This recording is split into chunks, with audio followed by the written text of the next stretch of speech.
Olá, sejam bem-vindos a mais um mergulho. Dessa vez, vamos explorar o mundo dos sons e da música, Nossa, que tema não fascinante. é mesmo? Vamos entender como a gente percebe e representa tudo que a gente ouve. E como a gente transforma essas percepções em algo concreto, né? Isso. Nossa principal fonte para esse mergulho é um texto do professor Fred Cavalcante. Ah, o Cavalcante. Um grande estudioso da área. Exatamente. Ele fala sobre as propriedades do som e a notação musical. É um prato cheio para quem quer entender a fundo a música, né? Com certeza. Preparem-se para descobrir como suas experiências, a cultura em que vocês vivem e até a psicologia de cada um moldam a paisagem sonora de vocês. É incrível como tudo isso se conecta. O professor Cavalcante nos leva a pensar, por exemplo, em como a gente nem sempre percebe conscientemente todos os sons ao nosso redor. É verdade. É como se a gente fizesse uma seleção, né? Exatamente. Ele chama isso de audição seletiva. A gente meio que cria uma hierarquia sonora, priorizando certos sons e ignorando outros. Nossa, faz total sentido. Tipo quando você tá num lugar barulhento, mas consegue se concentrar numa conversa. Isso mesmo. Ou quando você se acostuma com o barulho do trânsito, mas um som diferente te chama atenção na hora. É como se o nosso cérebro filtrasse o que é importante e o que pode ser deixado de lado. Exato. E essa hierarquia sonora é individual e cultural. O que é importante para você pode ser irrelevante para outra pessoa. Imagina só, por exemplo, uma tribo indígena, onde o canto dos pássaros e o som da natureza têm significados específicos. E de repente chega um monte de barulho da cidade. Nossa, esse é um choque. Total. Para eles, o que a gente considera normal seria completamente estranho e perturbador. Caramba, isso me faz pensar em quantos sons eu ignoro no dia a dia. Será que eu tô perdendo alguma coisa? Essa é a grande questão. A gente precisa se perguntar: que tipo de paisagem sonora eu construí ao longo da vida? É como se a gente tivesse que reeducar os nossos ouvidos, né? Exato. E aí a gente entra em outro ponto crucial, a nossa percepção do mundo. A gente sempre fala da visão, né? Sim, a visão é dominante. Mas a audição também é fundamental na construção da nossa realidade. É verdade. Às vezes a gente nem percebe, mas o som nos dá informações valiosas sobre o ambiente. Pense, por exemplo, em como você consegue identificar a aproximação de um carro só pelo som. Ou como a gente sabe se alguém está se aproximando pelas costas, mesmo sem ver. Exatamente. O som nos dá uma dimensão espacial que complementa a visão. E não é só isso, né? Todos os nossos sentidos interagem para moldar a nossa compreensão do som. Imagina um show ao vivo. As luzes, o movimento dos músicos, a vibração do som no seu corpo. Nossa, é uma experiência multissensorial. Totalmente. E isso vale até para nossa percepção da música. A gente sente a música de várias maneiras. É verdade. Mas como a gente representa visualmente essa complexidade sonora? Como capturar essa riqueza da experiência? Boa pergunta. Aí entra a notação musical. As partituras, né? Isso. Mas o professor Cavalcante argumenta que a notação tradicional ocidental, apesar de ser útil, acabou ofuscando outras formas de expressão musical. É como se a gente tivesse limitado a música a um único jeito de ver, né? Exatamente. E É. será que essa é a única forma de representar a música? Quantas outras formas a gente já perdeu ao longo da história? A gente precisa se abrir para outras possibilidades. Com certeza. E para explorar essa diversidade, a gente precisa entender as propriedades do som. Tipo, do que o som é feito. Diz. Tá. O professor Cavalcante destaca 4 propriedades principais: duração, intensidade, altura e timbre. Nossa, quanta coisa. Cada uma delas contribui para essa riqueza sonora que a gente estava falando, né? Exatamente. Desde um simples som do dia a dia até uma sinfonia completa. Mas me explica uma coisa. Hum. O que é essa tal de duração? A duração é basicamente o tempo que um som dura. Ah, entendi. Tipo, um som curto, como a batida na porta, e um som longo, como o toque de um sino. Perfeito. É. A diferença na duração cria sensações completamente diferentes. E a intensidade? A intensidade me explica melhor. A intensidade define a força do som. É como se fosse o volume. Ah, tá. Tipo, ahn, som fraquinho, como um sussurro, e um som forte, como um grito. Exatamente. A intensidade nos diz o quão presente um som é no ambiente. E a altura? A altura define se um som é grave ou agudo. Tipo, a diferença entre a voz de um homem e a voz de uma mulher. Isso mesmo. Ou entre o som de um contrabaixo e de um violino. Entendi. E para finalizar, o que é o timbre? O timbre é o que nos permite diferenciar sons que têm a mesma duração, intensidade e altura. Tipo, como a gente reconhece a voz de um amigo, mesmo que ele esteja sussurrando. Exato. Cada som tem uma impressão digital sonora que é o timbre. Nossa, que interessante. Tá. Então, mesmo que um piano e um violão toquem a mesma nota, a gente consegue diferenciá-los pelo timbre. Perfeito. É como se cada instrumento tivesse uma cor sonora única. Uau, que legal. O professor Cavalcante sugere alguns exercícios para a gente aplicar esses conceitos na prática, né? Sim, ele propõe que a gente anote os sons do dia a dia usando representações gráficas, que a gente analise músicas. Que legal. Mas antes de entrarmos nos exercícios, que tal a gente explorar um pouco mais essa audição seletiva? Ótima ideia. Afinal, se a gente está sempre filtrando sons ao redor, o que isso diz sobre a gente? E sobre a nossa relação com o mundo? Exatamente. Essa é uma pergunta que a gente vai explorar na próxima parte da nossa conversa. Então fiquem ligados que a gente já volta. E aí, preparados para voltar ao nosso mergulho? Na última parte a gente estava falando sobre a audição seletiva, lembra? Sim, a gente está falando sobre como o nosso cérebro escolhe quais sons prestar atenção, né? Isso é como se a gente criasse um filtro, né?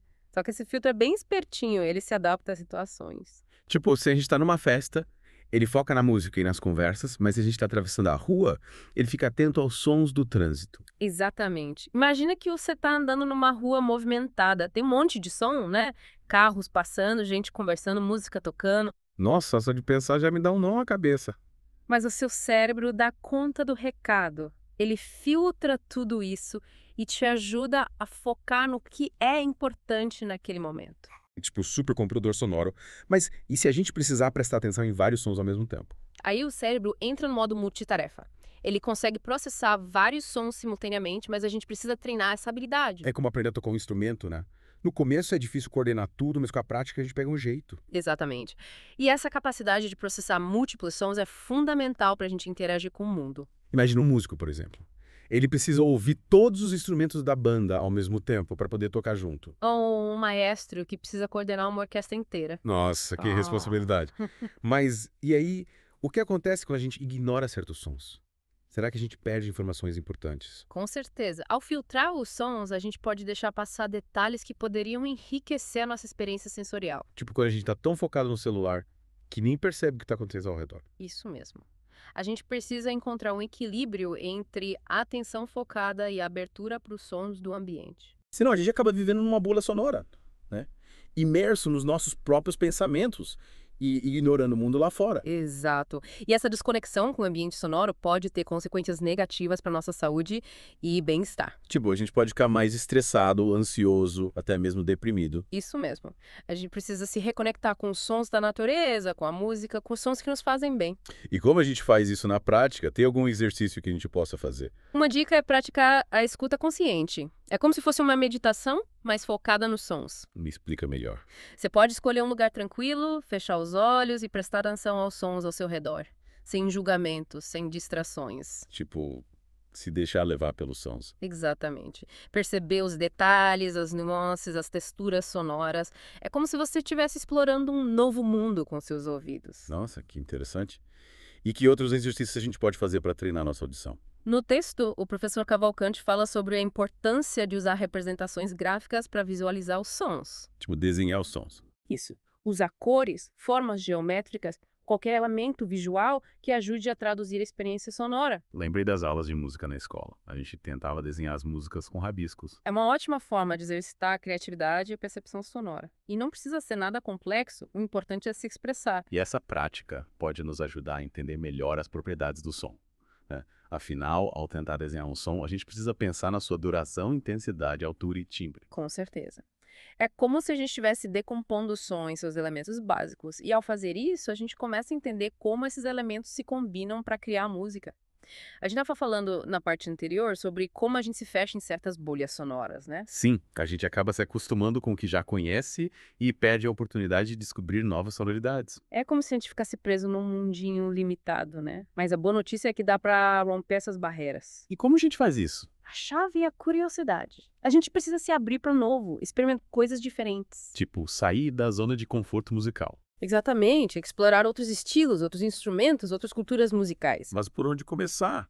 Tem tanta música no mundo. Que tal uma viagem sonora por diferentes culturas? Experimente música indiana, africana, japonesa, indígena. Nossa, quanta diversidade. Cada cultura tem um jeito único de fazer música, né? É como se cada cultura tivesse uma paleta de cores sonoras diferente, e a gente pode explorar todas elas. E ao fazer isso, a gente expande nosso próprio repertório musical, né? Com certeza. A gente desenvolve a sensibilidade para perceber nuances e texturas que antes passavam batido. E até a música que a gente já conhece pode soar diferente, né? Exatamente. É como se a gente estivesse ouvindo com ouvidos novos, mais atentos aos detalhes. Que legal.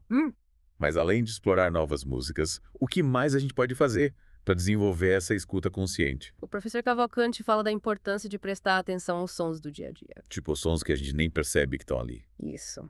O barulho da chuva, o canto dos pássaros, o vento nas árvores. É verdade. Esses sons são tão relaxantes. Eles nos conectam com a natureza, com o ritmo do mundo.